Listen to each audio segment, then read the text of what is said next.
Major ডালিমও একজন বীর উত্তম খেতাবপ্রাপ্ত দেশপ্রেমিক সাহসী মুক্তিযোদ্ধা।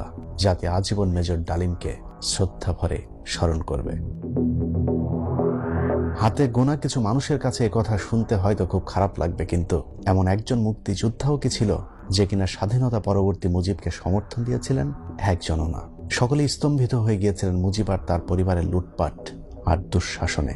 সকলে অনুশোচনা করেছেন, কি পেলাম জীবন বাজি রেখে যুদ্ধ করে। একই রকম মন্তব্য করেছেন মুক্তিযুদ্ধের বীর সৈনিক sector commander major M A Jalil তার নিজের লেখা অরক্ষিত স্বাধীনতায় পরাধীনতা বইয়ে আজকের আলোচনায়। আপনারা জানবেন শেখ মুজিব এবং আওয়ামী লীগ মুক্তিযুদ্ধে কোনো ভূমিকা না রেখেই কিভাবে যুদ্ধ শেষ হবার পর ক্ষমতা কুক্ষিগত করেছিলেন। মেজর এম এ জলিলের লেখা বইটির দ্বিতীয় অধ্যায়ের নাম সশস্ত্র গণবিস্ফোরণ। এই অধ্যায় মূলত শেখ মুজিবের বিশ্বাসঘাতকতার চিত্র ফুটে উঠেছে। মেজর জলিল লিখেছেন, শেখ মুজিবের ৭ই মার্চের ভাষণ ছিল বাঙালির জন্য চরম উত্তেজনা উদ্দীপনায় ভরপুর মুহূর্ত। সারা দেশের মানুষ মুজিবের এই ভাষণের পর স্বাধীনতার স্বপ্ন দেখতে শুরু করেছিল, কিন্তু সেই স্বপ্ন পূরণের পথে মুজিব নিজেই অন্তরায়